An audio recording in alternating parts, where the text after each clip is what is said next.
ชวนมันหันคอยกับบ่ทันได้เคยใช้จักเถื่อดอกจับจัน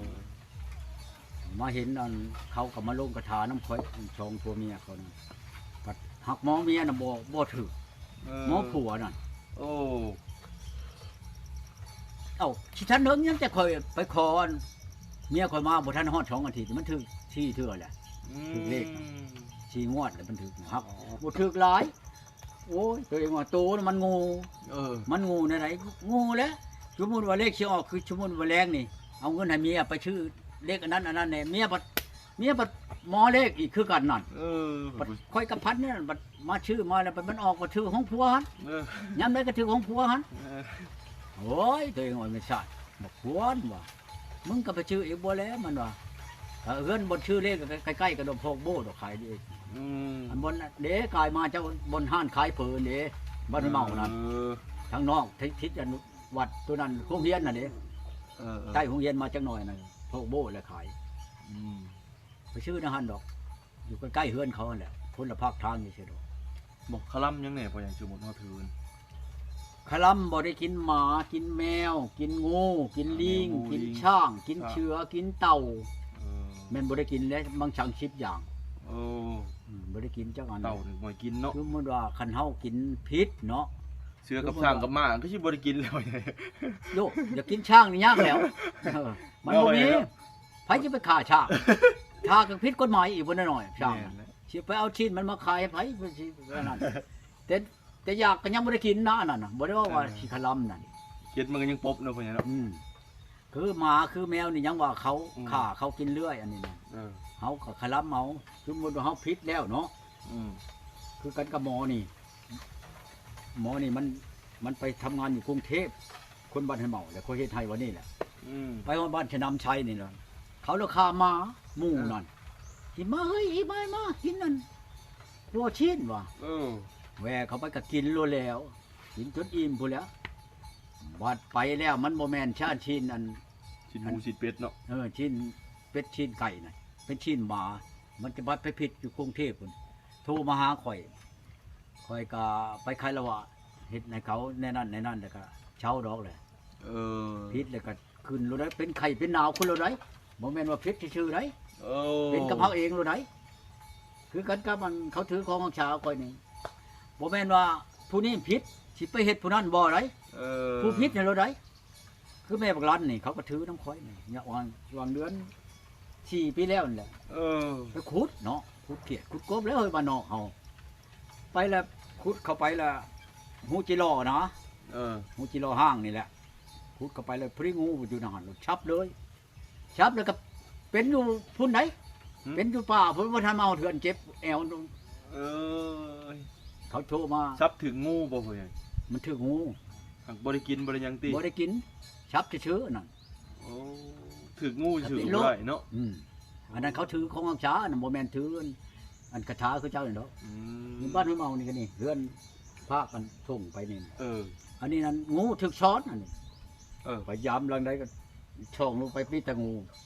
ยามหลังใดก็มีแต่งูหักหลังอื่นน่ะทอกออกมันก็ลอยไปเองหลังนี่มันถือเราจับก้นชอลวีวันนี้แม่นบ่มันไปตำแชนลักต้อนพุ่นเด้เกี่ยวลักต้อนพุ่นแล้วของวีออกแต่ช้อนขึ้นมาบ่ได้เจ็บแอวอยู่แต่พุ่นจนเราจะอันหามกันขึ้นมาจำได้แหละมันเป็นนะไว้เติมไรมันผิดเนาะพ่อใหญ่ เนาะแล้วพิษกระบอกรถเขาจะลาบนี่เนาะลาบแล้วแน่เห็นแล้วบอกว่า บ่เฮาถือนี่ถือแบบใดพ่อใหญ่ ฮะ เฮาถือนี่ถือใส่ธงใส่ไทย ใช้ถุงเฮาบ่ขลับแต่นั้นน่ะไปขี่ไปเหี่ยวบ่ไปหั่นไปนี่บ่ได้ขลับดอกไปได้ขลับแต่แนวกินตัวนั้นคือชมกระแตบกระตับเนาะใช้กระแตบใช้ยังเฮาได้ผู้ใช้บนเฮาสินั่งเด้อบ่คือทุกคนเฮากระแตบกับในก้นนี่ใช่มันก็จะแปรจากอันนั้นเข้าไปได้ใส่แบบชงมาสิชงคือเจ้าพายวันนี้ได้ชี้ดอกคนหักหอมเนาะพ่อใหญ่เนาะโว้ยคนหักคนหอมอันนี้คือกันกับพอดีนี่บ่อันค่อยปลูกนี่นะอันตัวนี้นะตัวนี้ก็บ่แม่นน้อยได้ตัวใดพ่อใหญ่นะอันนี้นี่ใบอันใหญ่ๆนี่ดิหวานหอมแหละนี่อันนั้นใดใบใหญ่ทางกลางชี้บัวๆแดงๆครับบ่อันนี้หวานหอมอันนี้หวานหอมเนี่ยชาลิกาลิ้นทองแน่บัดนี้ บัวบกมันครบหมดแล้วในเฮือนข่อยนี่ ครับมันก็บ่ใหญ่เนาะครบสุดกูนะพ่อให มั ญ่ น เนาะ คักอลีชาลิกานั่นแหละชาลิกาลิ้นทองนั่นแหละ คักอลีเล่นลิ้นชาลิกานะบ่แม่นว่านั่นได้เรียกว่าครบแหละเรื่องว่าเป็นนิ่วบ่นิ่วมะขลังนิ่วพุกเหี่ยวบ่นิ่วทงบีบ่มาโลดบ่ให้เจาะมากินนั่นฮักว่านคนนี้ออกโลดมันช่องชามคนแหละแต่มันออกแต่พอปีนี้ก็ช่องแหละในบ้านข่อยเองนี่ได ยุงลายนะพ่อใหญ่ กินนั่นหวานนี่น่ะ ยุงลาย บ่ญาติ เป็นยังก็ไปเนี่ย เป็นนิ้ว เป็นนิ้วมันออกแล้วป่ะ ออกงอนี่ก็ออกผู้ที่ชำมันล้มมันหูเหี่ยวห่อแล้วมันผู้ที่ชำเป็นเข่าชานเนาะ มันออกอะไร มันออกนั่น ปวด เขา แล้ ก็ ว เขาโทรมาบอกออกวางเช้านี่เขาว่าตะกี้น่ะมันเจ็บท้องน้อยนี่ปัดเวลาเฮาถ่ายน่ะกลางคืนแล้วมันเอาหนูเจ็บจนดิ้นจนลงของมันอยากออกเด้มันใหญ่นั่นเด้มันชำในมักนิ้วน้ำในอันนี้นะหรือว่ามันชิ้นใหญ่กว่าหางประจักษ์แล้วมันเหี่ยวใช้โกแก้วมีจนชำน้ำม่วงน้ำม่วงเขามาเข่านี่มันขุ่นนั่น มันแตก มันแตกข้างในพุ่นน่ะคอยบอกว่าเหี่ยวใช้โกแก้วเมียนเด้อว่าเขาเหี่ยวใช้เหี่ยวยามไรเขาเหี่ยว มันไปกวดยุงมอแล้วบ่เห็นเลยเนาะ เขาเหี่ยวสมมติว่าน้ำเต็มนี่แม่นบ่แล้วบ่มันขุ่นอะไรนั่นปานนี่แหละเขาตากแดดแม่นบ่นี่แล้วเขายินออกเป็นบ่ยินตัวมันไฉออกมันฮ้อนมันขุ่นแล้วเขาก็พาเมียนช่องชามมือมันอันนั้นแหละเขาก็ยินออกมันบ่นี่แหละตัวมันขุ่นน่ะคอยให้ไปยินใช้ชังกะชีเฮานี่ถ้าออกใช้ชังกะชีปัดมันแห้งนั่น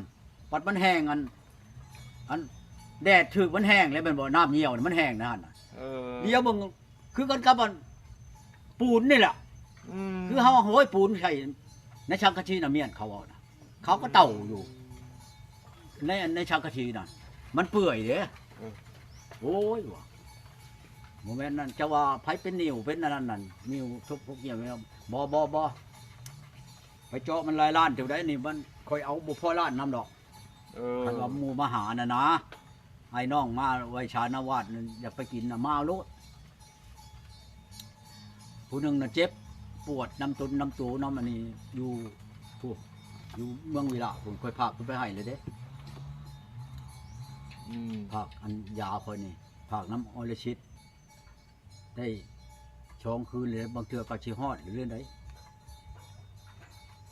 จับไปให้ เดี๋ย เรา วพ่อใหญ่เดี๋ยวนี้ครับผู้ชายตัวโทรมาหาฮู้เบิดแล้วว่าเราได้เมียได้ยังฮู้เบิดแล้วว่าพ่อใหญ่ ห่างเลยได้ ฮู้บ่ได้เนาะ เขาจักนะเขาจักในโรงชิปนี่แล้ว ของเขาก็เบิ่งค่อยนี่คือไปมานี่แล้วนี่ทางแวนไปอัน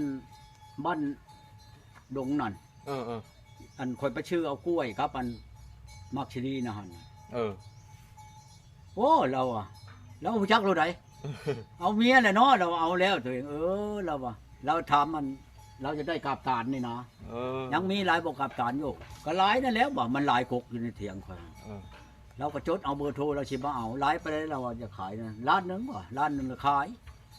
เอาบ่รุดน่ะบ่ค่อยมาแล้วค่อยสิให้เขาบักกกนี่พวกผู้นี่บักโลดค่อยบ่เอาหยังจักกีบตัวนี้น่ะกับตัวนั้นสองกกนี่ให้เขาบักเอาโลดกาดมาน่ะ ก็ได้แน่พ่อใหญ่ขายง่าย พูนคิดกูข้าวพวกน่ะ มันเป็นยังไงก็จะบัก มันก็ตัวผู้เอาเม่นไปซักอันนี้ก็ตัวผู้นี่บักเลยให้เขาดึงลูกเนาะค่อยว่าล้านนึงค่อยว่าไปเอาเราเอาบ่ทูมาเมียนแหละจักมื้อใดเด้อเราอันรถไถเข้าฮอดเฮือนเจ้าพุ่นบ่เข้าฮอดอยู่ดอกเข้าตารางบ่ได้ค่อยว่ามันต่ำยอกเขาบ่เขาค่อยสิไปเอาเราไปเอาแล้วมื้อใดเจ้าไปแล้วโทรหาข่อยว่าเบอร์นี่แหละเขาเอาเบอร์ให้เขาเด้จดเอาโลดเบอร์ข่อยนี่ผู้ชายก็ฮู้เบิดเลยเนาะ โว้ยกลายเป็นฮู้ เอาอยู่บ้านนั่นก็ฮู้หรือบ่พ่อใหญ่ ได้ก็ บ้านอยู่เบื้องนองฮู้เบิดเลยบ่ เอามันบ่ได้มีผู้ชายได้ทางนี้ไหน แบบพวกพ่อบ้านนี่ก็ฮู้เบิดเลยบ่ ช่วงพ่อบ้านนั้น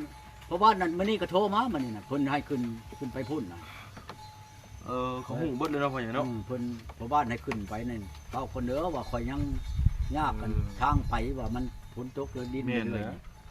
ทางบ่เฮิงดอกว่า ขนาดออกแต่บ้านนั้นยังก็บ่แห้งเนาะพ่อใหญ่เนาะเขาอยากให้มีเวียกนะพ่อบ้านน่ะ บ้านปอแหละไปว่าไปเอาอันวัตถุของเขาแหละวัตถุของเขาเองดอกบ่แม่นว่าของป่าของดงดอกเขาพังเขาอันนั้นเย็นแน่นอันนั้นแหละ เองเราไป คนให้เขาว่าเอาอาจารย์แน่ไปช่วยกันนี่ละถึงตัวเองนี่แน่บัดนี้พี่เนาะ สิขึ้นไปยามแรงบ่พ่อใหญ่บัดนี้ ฮะ สิไปยามแรงบ่บัดนี้ ยังว่าติดตามหมู่อยู่เด้นี่นะชาละวันผมหมออันนั้นก็โทรมาถามเป็นอะไรอยู่หมออันอยู่ชาละวันน่ะหมู่บักรอดให้บักร้อนน่ะอยู่ชวันนี้หมอรอดนั่นอยู่ชาละวันหมอนั่นหมออ้ายหมอนั่นหมออ้ายหมอรอดนั่นหมอรอดนั่นอยู่ชวันนี่หมอน้องหากอย่างนี้หมอรอดว่าอันหมอรอดนี่นั่นอยู่เวียงผู้เดียวนี่ไปเฮ็ดงานอยู่เวียงเฮ็ดเวียกอยู่เวียงหมอนั่นมันหมอร้อนมันบ่ได้ชูอยู่น้ำเมียดอกนี่จะไปก็ไปบ่พ่อใหญ่บ่ได้ไปเอาเฮ็ดแล้วบ่ ฮะ ไปเอาแล้วบ่เฮ็ดอยู่ทาง บ่ให้ชุดนั้นเอามามื้ออื่น โอ้ ชุดเขาไปพลานนั่นเขาว่าสิแวเอามาให้ ผู้ใด เขาก็ยังได้คือกัน ผู้ใดนะ เขาหมอพวนนั่นเด้กับเมียเขาเมื่อพลานพุ่น คนในบ้านนี้ บ่คนบ้านนี้หักมันรู้จักลูกเลี้ยงข่อยบักพวนนั่น เขาจะเอามาให้เนาะ แล้วอันพวนผู้เมียมันน่ะบัดรู้จักกับเมียข่อย นี่นะเขาว่าสิเอามาให้เขาบืนน่ะมาให้ก็ได้ให้เขานี่แหละปันกับเขาอันที่ชื่อเอาชื่อเอาอยู่พุ่นแหล้วอยู่บ้านเมียเขาพุ่นเขาขายเด้ขายกับเขาชื่ออยู่โลนึง40เขาชื่ออยู่ดอก นี่ข่าวเบาน้อมสิไปบ่ได้ไปป่ะจ๊ะเดี๋ยวไปสิเอาหน่อย ไปเว่าน้ำบ่น้อมนั่นเห็นบ่ชุดนั้นอันคอยว่าชวนไปนั่นบ่มีเงินคอยให้ยืมจักสิเอาหลายไปได้เอา 2,000 หรือ 3,000ก็เอาคอยว่าโอ้ยเพิ่น ต้องไปเอาซื้อเฮ็ดนี่ได้พ่อใหญ่ นั่นแหละจังว่าวันนี้ก็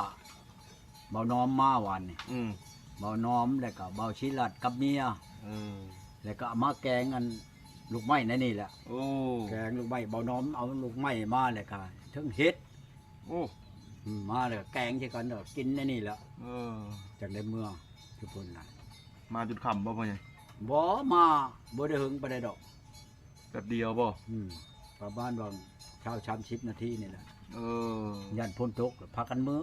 ทุกคนน่ะ ฝนก็อยู่บ่ตกพ่อใหญ่เนาะ3 มื้อนี่เด้อบ่ตกนะ เมื่อคืนนี้ตกเลย คืนนี้ตกได้หาบ่แห้ง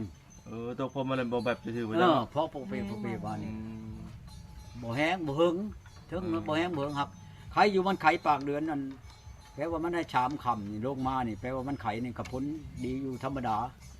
มันมีแดดมีฝนนะ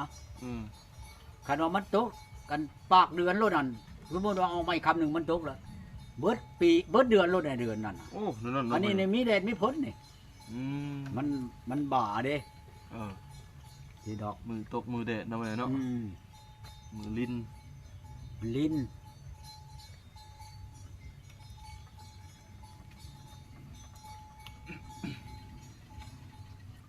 บ่สิมาหาพ่อใหญ่ว่านี่เพิ่นอย่าแล้ว